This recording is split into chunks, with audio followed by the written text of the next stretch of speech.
Hey, and welcome to the Intact Beyond Transformation Series. I'm Nathan Dale, CEO of Intact Beyond. Thanks very much for joining us. We're a collective of subject matter experts who have all come together to help people get through this time and thrive beyond. Facilitating today is Nicole Watson, and our deep dive expert is Andrew Wildblood from Vocus. Andrew's going to be focusing on how to take a leadership approach through a crisis. He's going to be focusing on things like how to understand your staff and how to motivate them, as well as how to find inspiration within yourself and be strong during a time like this. I'll hand over now to the guys, and I hope you enjoy. Thanks very much. Hi, Andrew. How are you today? Hi, great. Good to see you. Thank you so much for taking some time to share your expertise with the community. I'd like to start by asking you how this time has impacted you personally and your business. It's been, I'm sure like for everyone, it's been a interesting time. Highs, lows, learnings, and real insight how a business can operate in a different environment. So I think for me, like I've got 4 young kids under the age of 12, 3 different schools, all at home, trying to do Zoom calls in an environment where I don't have a daughter shut in an office and then screaming kids, and then trying to do my bit as a father, and the divide between home and work. Spent all my life traveling, being used to getting on planes, different countries, driving my car, having a break between work and home. And then it's kind of my wife shouting upstairs, "What time are you finishing? And will you be down in a minute?" And normally I've got an hour between that call and getting home. So kind of that's been challenging, but at the same time, loads more exercise, not having to sort of race to work, but just kind of a bit more steady pace in terms of being there on a morning and an evening. So there's been some positives. And actually, although being on video calls can be very draining, slightly more energized because I'm not traveling and on planes and getting off planes. So it's sort of been good and bad. For the business, it's actually been pretty good. I mean, we're in a pretty resilient industry. We're in telecommunications. Obviously, like we're doing here, everyone's communicating now by video. So that means a high demand on our network. We have a strategic partnership with Zoom as well. So we've been busy. In the first instance, we were trying to get people working from home, not just our business. So that was a challenge. But all of our customers we serve, we look after 5,500 enterprise and government agencies. And the first 4 weeks were absolutely mental. People ringing in saying, "I need my internet increased from 500 meg to a gig. I need a 10 gig internet. I need Zoom. Can you help me? Can you help me?" And I kind of had this view that for our people, we were going to go into a quiet period. It's never been busier. And then there's the downsides of it now. You're seeing some challenges in the economy, and that's been challenging. We have an exposure to very big government agencies, very big enterprise organisations, and smaller and medium businesses. And I think you're seeing some stress in the small, medium businesses, obviously, because of the situation of restaurants being closed or shops being closed. So retail's been challenging, and we've been trying to help our customers where we can. It's been interesting. I've asked a number of individuals this question, and depending on the industry that they're from and their personal situation, their answers are very, very different. Yeah. I think we're all learning in this phase, or this state of change.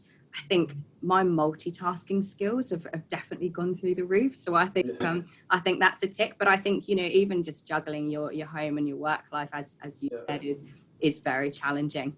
Look, Andrew, would you like to give us a bit of an overview of what we'll be focusing on today, please?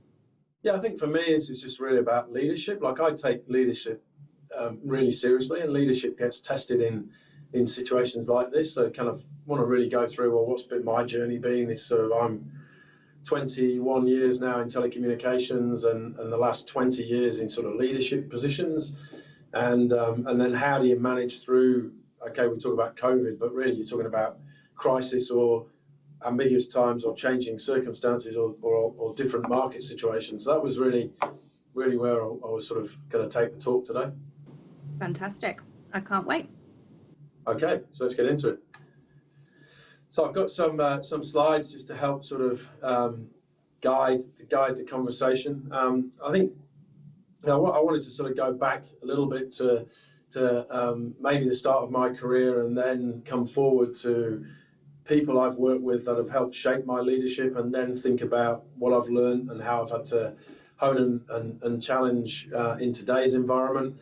And what I'd say certainly about leadership is leadership never ends, right? You've got to keep evolving and you've got to keep investing in yourself.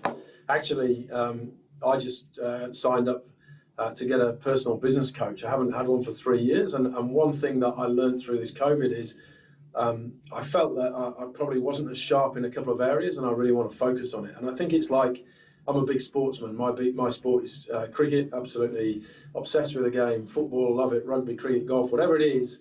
Any sportsman in the world, they say you've got to do 10,000 hours of practice to sort of be relevant if you're going to be a professional athlete. And I think any job you've got is a bit like that. And leadership's one where you've just got to keep refining and coaching, refining your skills. So the journey doesn't finish. So you can hopefully see the slides. I'm not, as I said, I'm not a Manchester United fan, but I respect leaders in both sport and business and politics, and kind of always am looking how can I learn from things. And sort of this quote from Manchester United, Alex Ferguson, those that don't know, Scottish manager, came from Scotland in 1983, almost got sacked in 1986, won the FA Cup, and that was the start of a journey that then kind of took him forward 26 years, the most decorated manager of all time.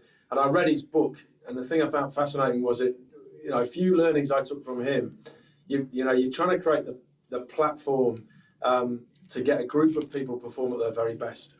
And there is no one bigger than the club. So when he sort of threw a boot at David Beckham and cut his eye, or sold David Beckham, there's no one who is bigger than the club. There's no one who's bigger than a team, and there's no one who's bigger than the business you work for. Everyone can be traded, and your job is to try to keep reinventing. And I remember reading his book about, he kept reinventing his team, and he changed it probably 4 or 5 times in the period when they were the most successful. That was traded key players, sold them, brought in new, reinvented, and kept going because times change. And so for me, trying to get the platform for the people you bring in to be successful is one of my key leadership lessons that I've learned, drawing from all of my experience in work and then thinking about my passions in sport. I think one lesson is be open to new opportunities.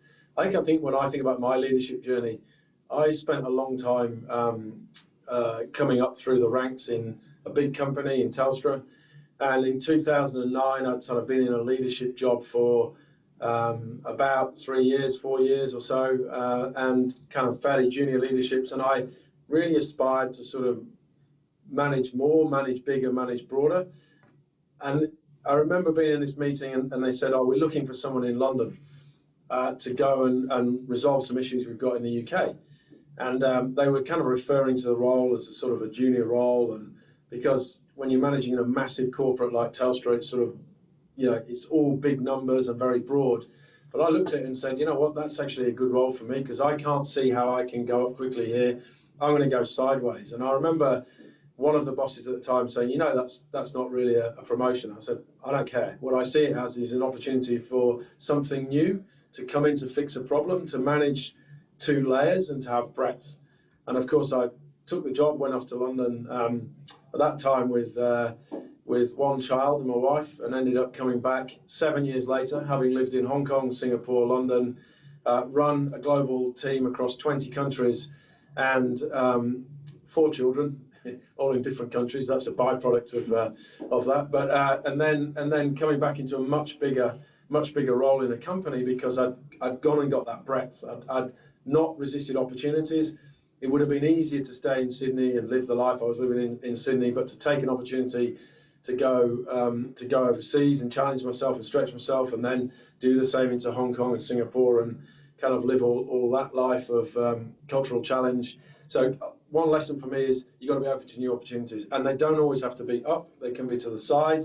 Sometimes they can be back to go forwards. I think you just got to work out what are the parts of your leadership elements that you need to hone and refine, and where will I find the opportunity to do that? And it could be in a project, or it could be in a new role, or it could be the company I work for, I've outgrown and I can't move any further forward, but there's an opportunity outside that will help develop that. And that ultimately at the end of my career in Telstra was the reason why I came and joined Vocus for a much bigger role. So the other one is learn from your leaders you admire. I think that goes both ways.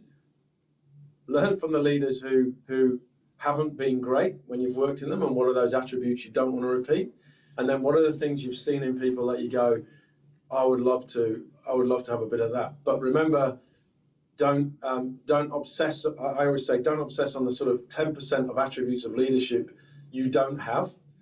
You should double down on the areas you are very strong in, and be aware of those areas and try to refine and improve. But that shouldn't be everything you're worried about. So for me, when I think about some of the leaders, I remember one situation in the UK. I was working for someone over there. Wasn't a great experience. It wasn't a great environment, and I kind of go, I will never want to be like that. It sort of felt a little bit like The Office. And then I think about some of the great leaders I've worked for, and one of the probably standout leaders I ever had the opportunity to work for was David Thodey when he was running Telstra, and he was very grounded in a few areas, one of which was his people, and obsessing about the capability that you've got and making sure you're looking after your people and customers. And when you're a market-facing commercial person like me, you've got to be really obsessed on the market and your customers. And if you anchor around some of those points, then everything else will fall into place for you. So make sure you're learning from the leaders you admire, and also learning from the things you don't like in who you've worked or places you've worked, and go, I won't repeat that, and I'll really focus on what makes us successful in those leaders. I think we would all agree, if you looked around the world at the moment, there is some massive divides in global leadership. I don't need to say any more. What you wouldn't learn from some of the big leaders in the world and those that have stood up. And actually, I think in Australia, our leaders have stood up very well. I think the government has done an excellent job. I think they've stood up well, and I think we can be proud of that in leadership from Australia. Clear, consistent communication is key. I think in a crisis, which is what we're in, this is one of the key things. One of the big learnings I've taken from COVID is be as clear as you can, be consistent in the message, and if you have to keep repeating it. What I did in the first few weeks of the COVID situation, I overtly communicated. I did so many videos, I did so many emails, I did so many personal calls to my leaders on a daily basis. I rang 2-3 levels down in the organisation. I just wanted people to be settled and clear about what we're doing and calm. And one thing, I think the big thing about COVID was and still remains in the economy, that the fear that came into everyone was firstly health, and secondly was economic. Will I lose my job? How will I cope? And a lot of that anxiety in the early stages was around that. Of course, the government settled some of that down with how it's responded. But we tried to settle as much as possible our people down, that this isn't, because of this is happening, there's not going to be mass calls left, right and centre. Actually, we're a critical infrastructure company in telecommunications. And so I was sort of clear in that and consistent in it. It doesn't mean moving forward, the market conditions don't change and you have to readdress that. But that clarity of communication is key. If you think about in a military setting, you're dealing with life and death. And in some cases, this is life and death. And therefore, you've got to be very clear about the direction you're giving, even if it's ambiguous, because we're in ambiguous times. Try to take the ambiguity out and be at least clear on what the ambiguity is, and then when we can come back to you and to give you more certainty. So that communication for me is and good leaders have stood out with that. Of course, go back to the world situation. Those that chop and change left, right and centre, they're being exposed because they can't manage the flow and effect because every single message is inconsistent. The next one for me is, go back to my thing of sporting analogy. You've only got so many positions on the pitch, and you can only put so many people in those positions. And you've got to make sure you've got the best people you can with the resources you're allowed, meaning how much money have you got to sort of invest in people, and make sure that in times of stress, you get the best out of them. I always sort of think, even not in stress times, but in normal times, a leader's job is to get 20% discretionary effort out of people. If you can do that and inspire and motivate and infuse people to get more out of them, then the multiplier impact on a business or on a customer experience or on a project is superior. Of course, you've got to make sure you look after them and reward them. Those that are putting the discretionary effort in, you have to make it clear that they're recognised. That could just be a call out, doesn't have to be monetary. And those that probably aren't stepping up, there's a different impact on that, of course. So, but but trying to get the best out of a team. And I think it is about individuals, but it is about team. Diversity in teams are essential when you think about leadership. Arguably, I run a team where everyone talks about diversity and they always go to gender. I've got 2/3 of my team in my leadership team are women, and 1/3 is men. And it's quite interesting because in an industry like telecommunications, which is essentially engineering orientated or biased, females are a minority in kind of a lot of senior leadership roles. I've got the alternative, and yeah, they all gang up on me. I think the next one for me is you've got to be fair and honest and consistent with your people. It doesn't mean you have to be nice to everyone, that isn't the case, but you've got to be fair and consistent. I think some of the worst leadership experiences I've ever had are dealing with people that are inconsistent. You don't know what you're going to get from day to day, highs and massive lows. We all have human highs and lows. I remember someone saying to me one day, you're not allowed to have a bad day in leadership. And what that means is you can set the tone for a room. You can set the tone for an office. And people will pick up straight away if I'm having a bad day.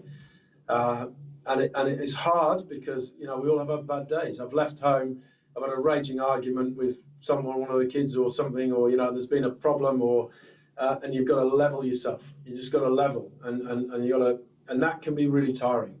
Leadership is draining, and it's true, but you've got to be there. If I have a bad day, I can tell you the multiplier effect through 250 people is evident. And so doesn't mean you have to skip into the office and it's all roses and nice smelling things, but you just got to try and keep level and be consistent and honest and fair. And that also means honest conversations and hard conversations. Don't sugarcoat things. If we've got a problem, we're going to deal with it. It's going to look like this. It could be metric driven in the decision, but let's take the emotion out of it. We're going to have an honest conversation. So I think those are definitely, again, emerging from crisis or changing situations are kind of some of my principles.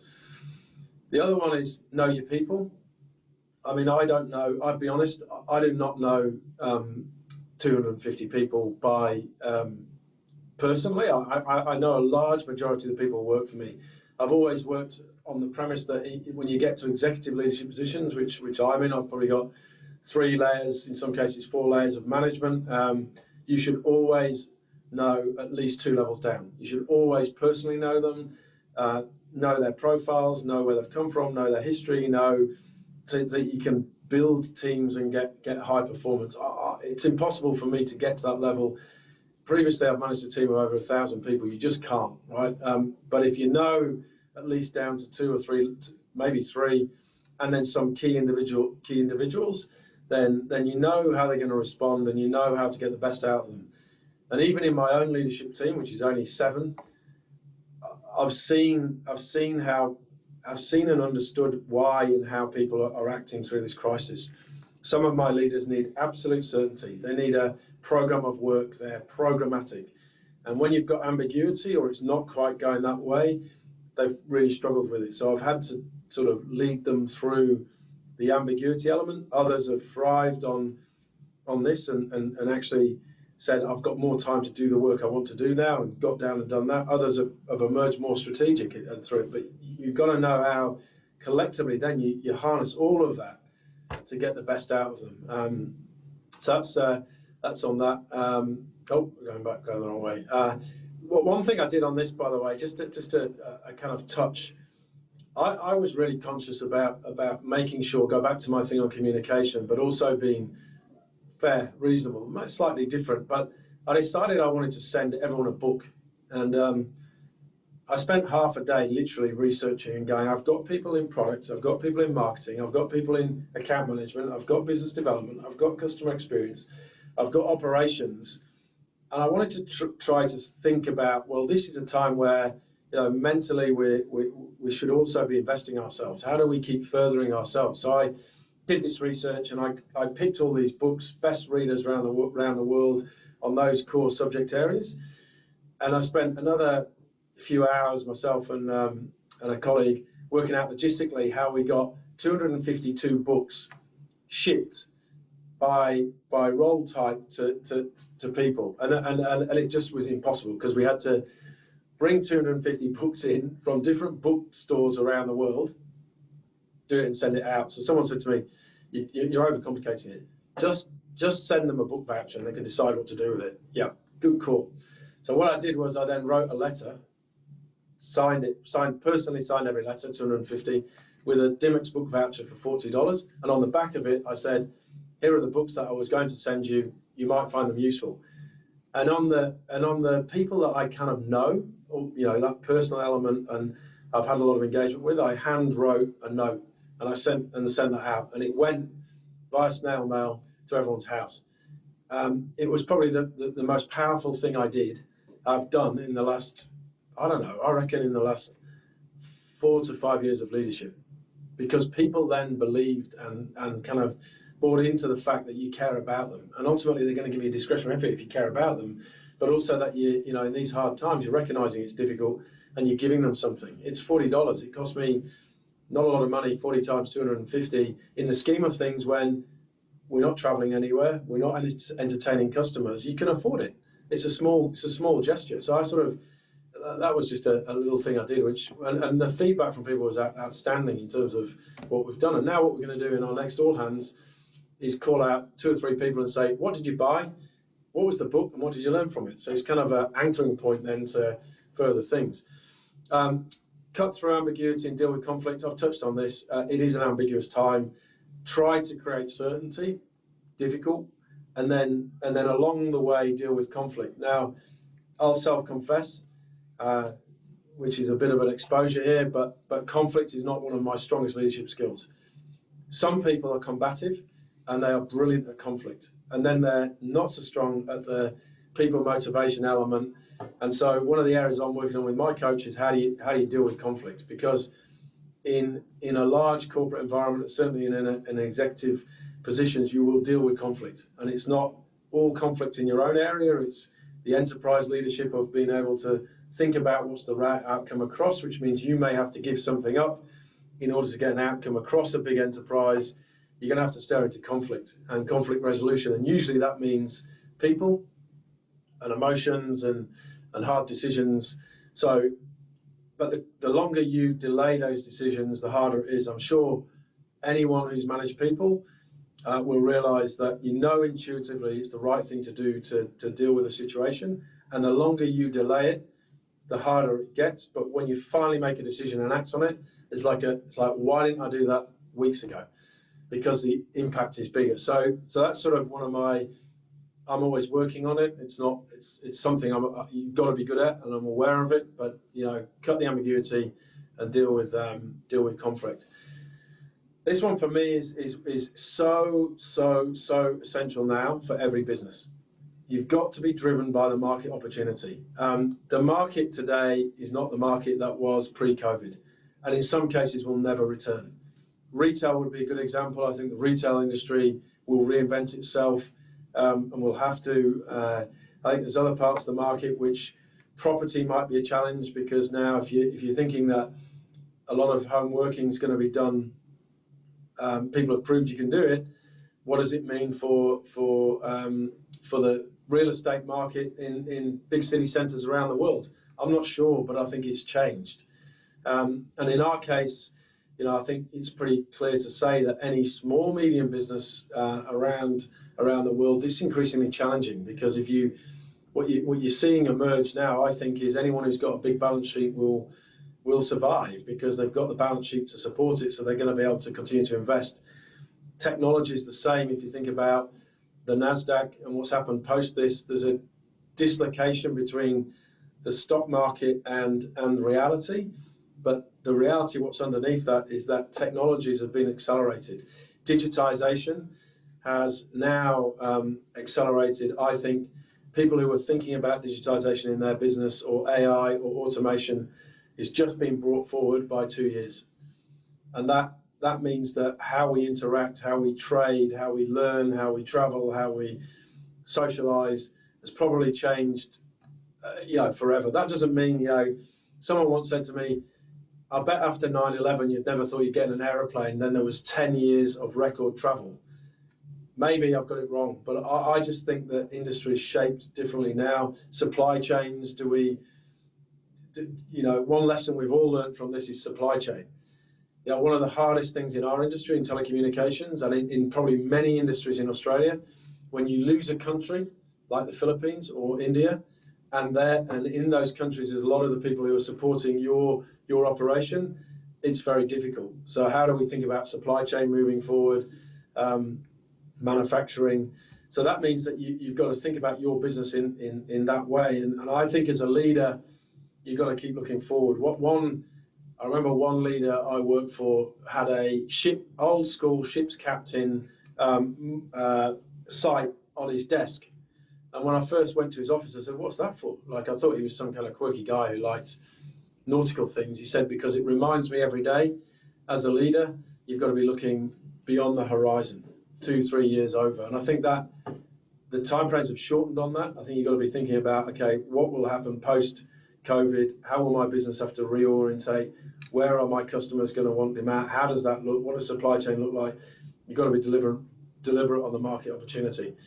And then that leads you to being bold and making changes. You can't just say the world's changed and not make changes. You've got to change.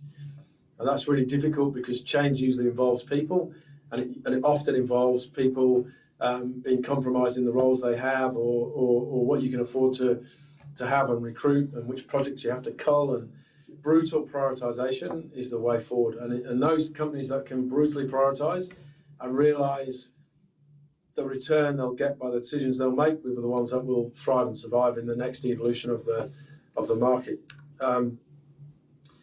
Have the right people around you. Obvious, easier said than done. Make hard calls. Anytime I've built teams where I've got the best people around me, your job is easier. When you haven't got the right people around you and you're doing a lot of the work and you know that you're compensating or compromising on people who work in your organization, you've got it wrong. So make sure you're brutal on making sure you've got people around you that can help you evolve, grow, change. Focus on your strength. I mentioned that before. Probably don't need to go over it. Every single human has strengths. Everyone has a strength. Every individual has a strength. And every individual has areas of, let's call it development, not weakness, just development. Obsess on the areas that you're strong on. Be aware of where you've got blind spots and how you behave through those blind spots.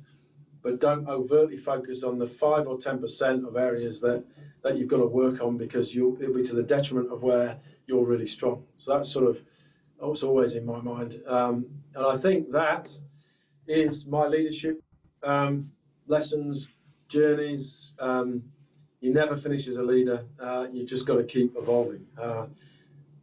Hopefully that was useful for people.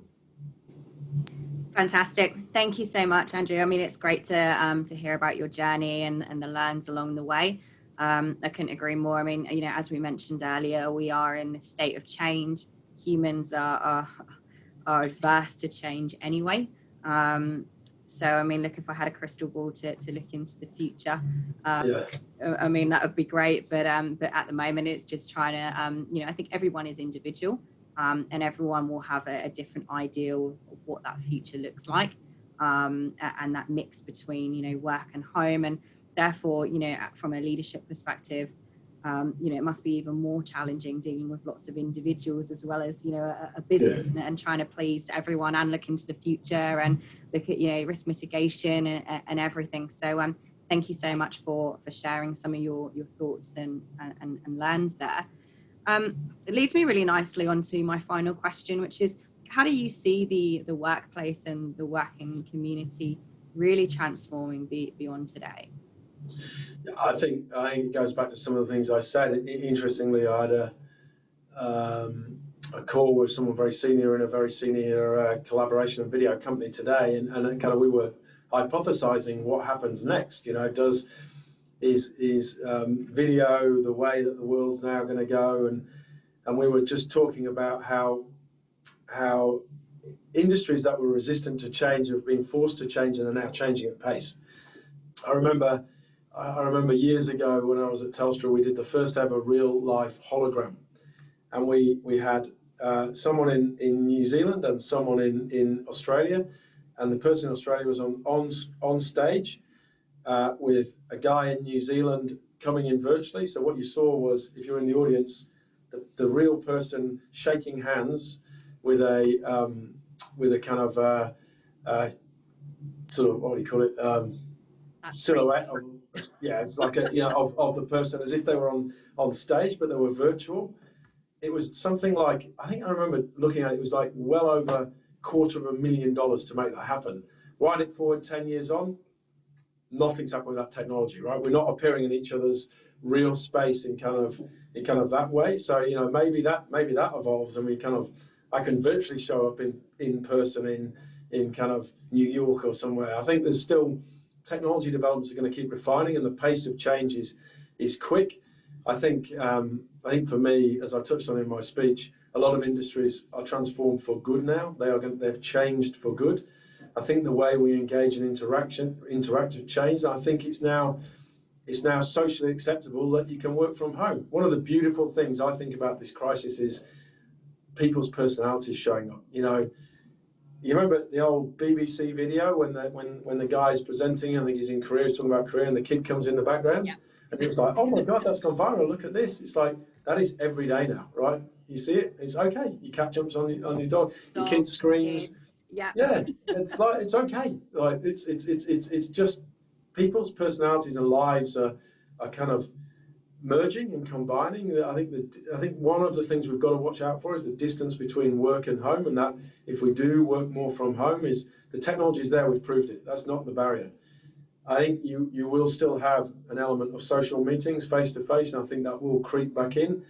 But I think it's clear that in the last 11 weeks of this crisis around the world, we've proved that you can still transact and you can still do things, very complex things, via video. So I think technology's changed us forever. I think it's going to keep evolving, but I think ultimately people still want to shake hands. One of my guys said to me, you can maintain relationships in this situation. It's very hard to build new relationships, and I thought that was quite nice, because I think if I know someone, I can kind of maintain a relationship. If I'm trying to build a new relationship, it's quite clinical. We get in, there's no short talk. It's like meeting, boom, done. It's sort of, whereas if you're you get welcomed outside the room, you have a chat, you shake hands, you walk in, you share a coffee, you might have a meal together, you might have a drink. That you miss that in the rapport building, and I think that's one thing that humans still need. Humans need that interaction. So I think that it's the hybrid, but I think it's swung further, and I think the social acceptance. I still think in Australia there was a mentality that if you're working from home, you were bludgeoning, and I think that's gone. I think now it's okay. You're working from home, cool, no problem. Definitely, I think flexibility will continue into this new era. I think there'll be a bit of an integration between work and home. I don't think the offices, it's going to be like, we're not going back to the office at all. As we said, people are missing that sense of community. We're missing that balance, and I personally really struggle to switch off in the evening, and I think I'm doing more work now than particularly what I was when I was in the office, because I was taking those breaks, I was going to the gym, I was getting a coffee, whereas now it's so easy to sit here. So I don't think that old way is completely gone, but I do hope that we can take some of the positives and roll with those into this new era and into. I think that's right. I mean, for me personally, I live in Northern Beaches in Sydney, in Avalon. It's an hour, sometimes an hour and a half each way every day. So take that times 5. You're talking 10 hours of productivity that's being saved if I was to 100% go there. I think for me personally, I'll end up in time moving to sort of 2 days a fortnight maybe, or 3 days a fortnight at home, and kind of then into the office. So I'll still get productivity savings, and I think that's important, because what do you do with it? Like I said to my team the other day, okay, take that meeting and give it to yourself. It's a gift. And I saw a beautiful post from one of my team who actually posted, my normal routine would be to take my kids to school, drop them, rush back, but my boss has given me 45 minutes back, so I've taken my kids for a scoot along the beach before I drop them, and that is so powerful for my children. I'm like, all I did was say, take the 45 minutes, but the power of that time. and what it makes you feel, and then what discretionary effort you give, and then you just have a better wellness. So it's sort of, yeah, it's interesting. Fantastic. Well, look, thank you very much again for as I said, sharing your expertise and your thoughts and your learns from your incredible journey. And on behalf of the Intact Beyond team, thank you very much.